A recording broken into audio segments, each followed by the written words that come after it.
Costco yan. Magkalapit lang ang win ko at house ko.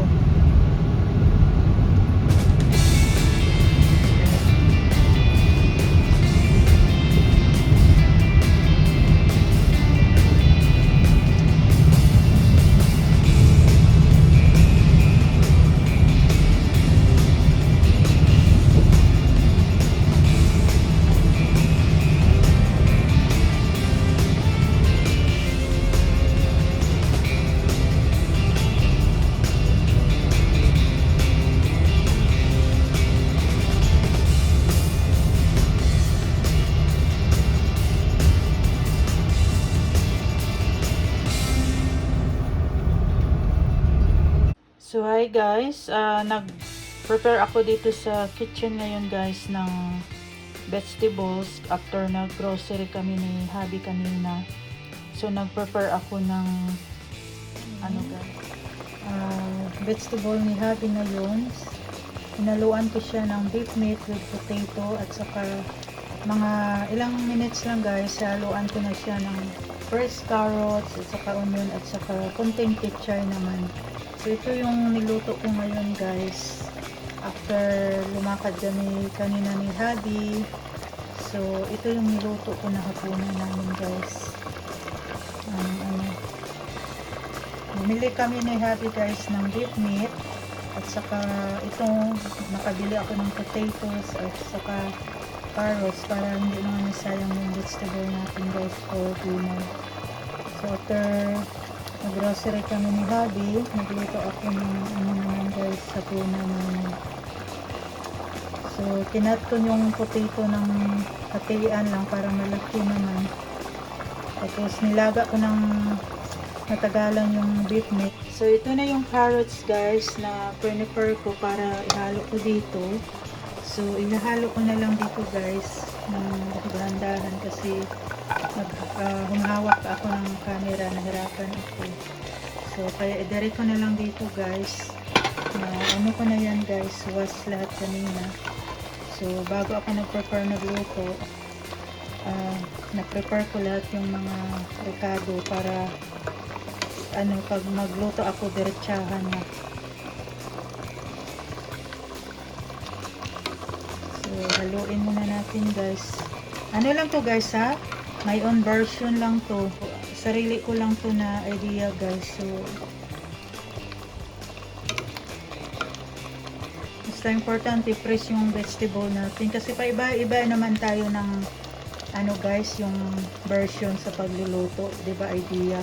Para ang importante lang hindi masayang yung mga vegetable din natin na nasa ref. Kaya habang fresh pa, lulutuin natin. Pero itong niluto ko guys, bagong bili ko tong potato, at saka itong carrots, nabili ko to last week. So inubos ko na lang. Kasi mahilig naman pareho kami ni Habi ng veggies. So ganyan lang guys, para hindi masyadong ma-damage yung veggies. Maluto naman siya through steam talaga. So maraming beef meat net guys at natagalan ko na boil talaga kasi sinadya ko siya. So ito siya guys, nalagay ko na.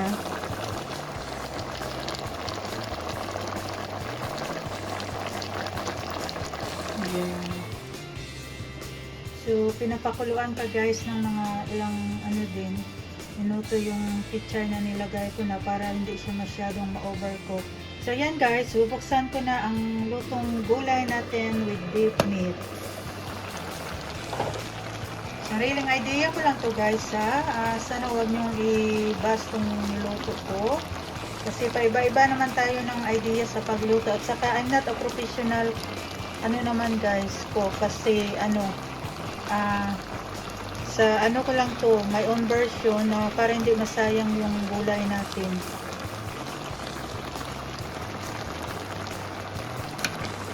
Ayan siya guys. Maraming meat yan guys sa baba. Kaso, hindi ko lang hinahalongkay ng too much kasi para hindi masira yung form ng potato natin. Kasi yung pichay na nasa taas na last ko nilagay, maluto naman yan sa sa steam niya. Kasi ang pichay madali lang naman yan eh. Maluto lang yan naman sa niya steam. At saka ayaw ko guys sobra ma-overcook yung veggies para Mas maganda kasi kainin pag ano siya, medyo not too much overcook naman siya para malasahan nyo talaga yung fresh na vegetable. So ayan, sa sobrang boil ko ng beef meat, parang naano na siya. Oh. So ayan guys, ang luto natin na vegetable. So ito lang yung veggies muna namin ngayon ni Hubby guys. Please like and share and of course subscribe to our channel. Thank you guys. God bless you everyone. Hi guys, welcome back to our channel. So ito yung ano guys, 4 na boxes na ipapadala namin ni Mr. sa Pilipinas this year. So ito yung isusunod namin na shipping na ready for shipping na sa family sa Pinas na 4 boxes. Actually ito guys, yung 2, then may isa pa doon sa, bali ito sa harap na 3 na ano na yan, na tipa na ni Mr. So ready na yan i-shipping for Philippines. Then itong naiwan dito pa na mga ano, pagka-item, ilalagay pa yan dito ni Mr. sa pang-4. So ito yung pang-4 guys na box na ipapadala namin na tinatapos pa namin ngayon ni Mr. So hindi ko na nabidyohan actually lahat guys nung nilagay namin yung ibang ano sa box kasi ni ano ito siya na ano na yan namin noong ano 3 days ago, so hindi ko na nabidyohan yung pag what is this packing namin dyan. Mga pagkain din yan, may mga ibang gamit na gamit din namin nilagay dyan, but mostly may mga grocery din.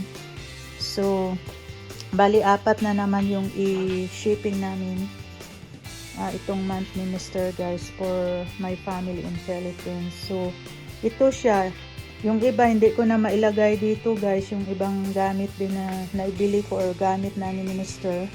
hindi na namin mailagay dito kasi meron pa naman itong idagdag namin dito. So yung iba na mga nabili ko na malalagyan ng mga 4 fruits o pang ano, pang gamit ng kitchen, hindi ko na mailagay kasi puno na siya, sabi ni Mr. So iiwan ko na naman itong iba para ano naman to sa next box naman next year, this coming year.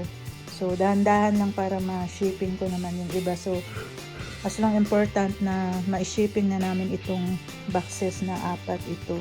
So may iba pa dyan na ilalagay namin idagdag dito. So bali itong year na to guys, bali ito yung bali 8 boxes yung napadala namin itong year na to. So it's okay as long na makapag-share naman tayo ng konting blessings sa family. So ayan siya. Kasi inaano namin ni Mr. yung space sa boxes namin guys. So ayan, yung mga dilata, nalagay na namin yung iba sa baba, hindi ko na nabidyohan. So alright guys, thank you for watching. Have a good weekend everyone. Thank you again. Bye bye.